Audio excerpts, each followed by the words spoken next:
नमस्कार दोस्तों। गृह मंत्री अमित शाह ने राजनीति में अपराधीकरण को कम करने के लिए आज संसद में 3 ऐतिहासिक बिल प्रस्तुत किए। इन बिलों के पास हो जाने के बाद किसी भी राज्य के मुख्यमंत्री, कोई भी मंत्री, यहाँ तक कि प्रधानमंत्री के ऊपर भी अगर किसी ऐसे अपराध के लिए मुकदमा चलता है जिसमें उनको 5 साल या उससे ज्यादा की सजा हो सकती है और वो लगातार 30 दिनों तक कस्टडी में रहते हैं, पुलिस की हिरासत में रहते हैं, तो 31वें दिन उन्हें अपने पद से इस्तीफा देना पड़ेगा। अब पता नहीं क्यों, लेकिन कांग्रेस समेत समूचा विपक्ष संसद में इस बिल का विरोध कर रहा है। गृह मंत्री अमित शाह ने संसद में जब आज इस बिल को प्रस्तुत किया तो राहुल गांधी के दाहिने हाथ माने जाने वाले केसी वेणुगोपाल ने गृह मंत्री अमित शाह के ऊपर कुछ पर्सनल कमेंट किए। उन्होंने कहा कि जब आप गुजरात के गृह मंत्री थे तो आप भी तो जेल गए थे, तो आप हमें आदर्शों का, मॉरलिटी का कोई पाठ मत पढ़ाइए। Can I ask a question to the Honorable Home Minister? When he was the Home Minister of Gujarat, he had been arrested, sir. Whether he took the morality of that point of time? ये विषय नहीं है, माननीय सदस्य। माननीय सदस्य, आप bill पर बोलिए।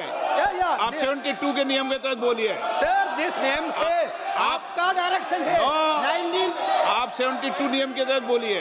सर, लाइक है सर नियम के। अब आप अगर गृह मंत्री अमित शाह को जानते हैं तो आप ये भी जानते हैं कि गृह मंत्री अमित शाह ऐसे कमेंट को इग्नोर नहीं करते। उन्होंने केसी वेणुगोपाल को मुंहतोड़ जवाब दिया।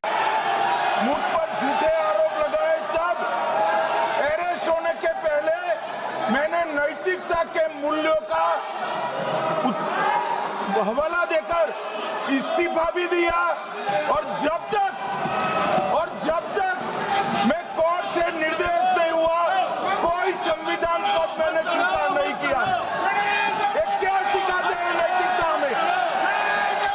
मैं तो इस्तीफा देकर गया था और मैं तो चाहता हूं कि ये नैतिकता के मूल्य बढ़े। हम ऐसे निर्लज्ज नहीं हो सकते कि हम पर आरोप लगे और हम संवैधानिक पद पर रहें। अरेस्ट के पहले मैंने इस्तीफा दिया है। अमित शाह केवल संसद में ही नहीं रुके, उन्होंने इस पूरी घटना का जिक्र अपने एक एक्स पोस्ट पर भी किया, जिसमें उन्होंने लिखा कि भारतीय जनता पार्टी ने राजनीति में आदर्शों के हमेशा बहुत ही उच्चतम मापदंडों को सेट किया है। क्या आप अमित शाह की इस बात से सहमत हैं और केंद्र सरकार के इन तीनों बिलों का समर्थन करते हैं? कमेंट करके हमें जरूर बताइएगा। मिलते हैं अगले वीडियो में, तब तक के लिए नमस्कार।